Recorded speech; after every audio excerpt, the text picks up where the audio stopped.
to the Author's Corner. I am Melinda Reed Stevens, owner of Stevens Book Agency LLC and the president and founder of Grace Visionary Authors Guild. On Saturday, September 14th, the City of Lake Charles and the Literacy Council of Southwest Louisiana will be hosting the South Coast Book Festival.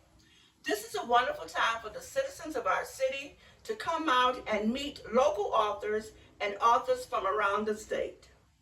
Joining me today is author JoAnna Guillory, who is a member of the Grace Visionary Authors Guild.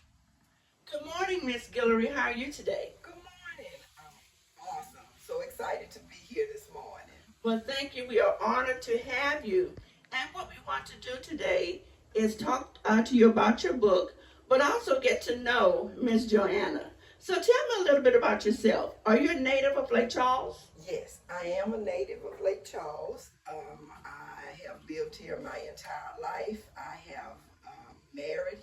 I'm married. I have two sons. I have two beautiful, wonderful daughter-in-laws, and I have 7 grandchildren. Oh my goodness, 7! And I have a stepdaughter that is a true blessing to me. And her 2 kids are included in my grandchildren. Very good. Now, what is your profession? I am a retired teacher, elementary school teacher. And what grades did you teach? I taught Head Start for 9 years, and then I moved to public school system and retired from Oak Park Elementary. Wonderful, wonderful. Now let's get into your book. When did you first realize you wanted to be a writer? I always wrote. I journaled when I was young and in school. I always wrote just daily accountings of what was going on in my life.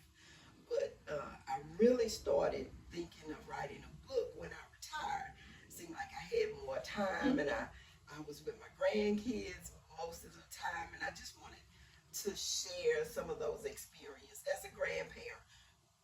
You run into grandparents all the time, and they always have stories about their children and their grandchildren and great-grandchildren. And I said, you know what? I want to share those experiences that I shared with my granddaughters, my grandsons. Right, okay. So now what is your best part about being a writer? My best part, I guess, as I say, sharing my experience as a grandparent. And then, I guess, seeing how times have changed. When we were growing up, we had our parents as our backups, but I noticed young grandparents now that are still working, and they don't have that backup or that assistance like we had. So I think that's my best part, is to let young people know there are backups for you. You just sometimes have to reach out. Even if you have a young grand, there's somebody in the family that you can go to, talk to, or just say, I need a little advice, I need a little help. There's always somebody in the family for that.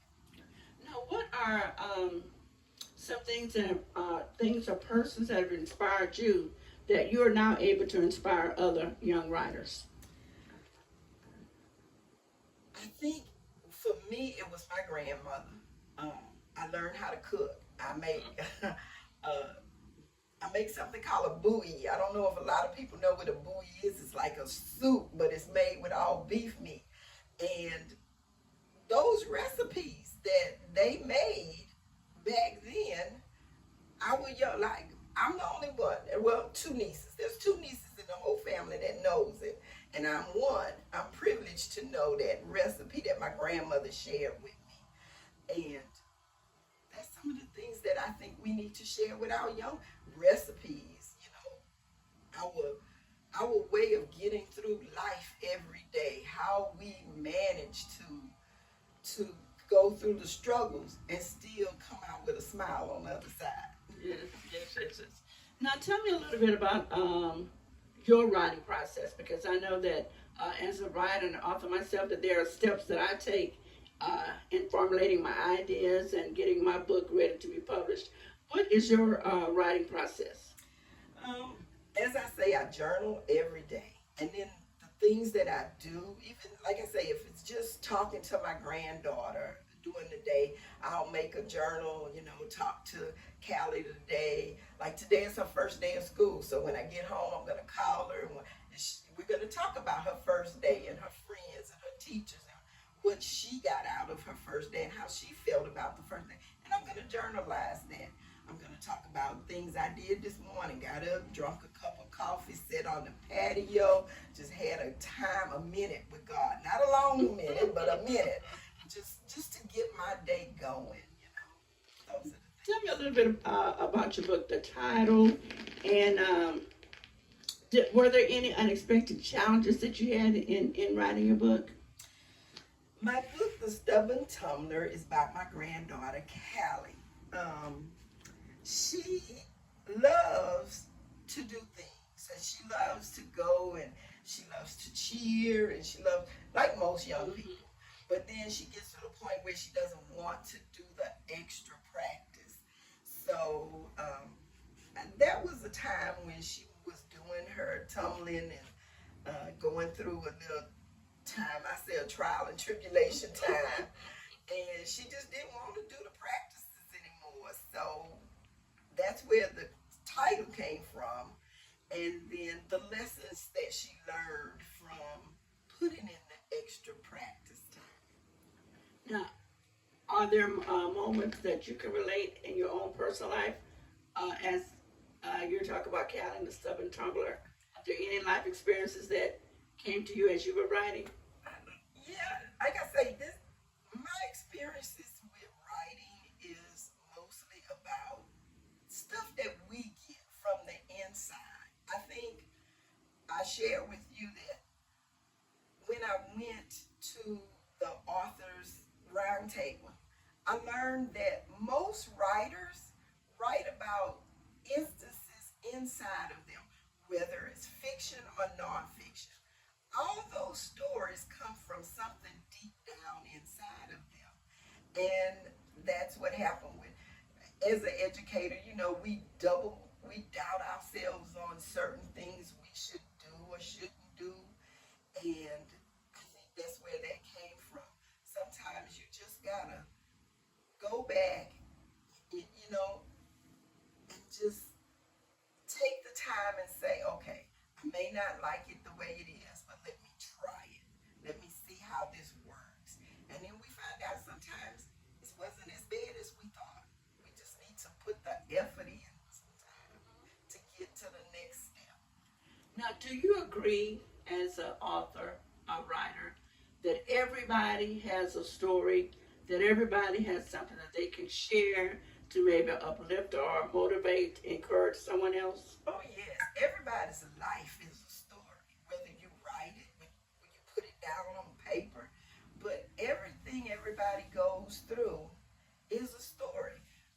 I always say God put people where they need them. I remember as a teacher when my mother was going through her transition in life,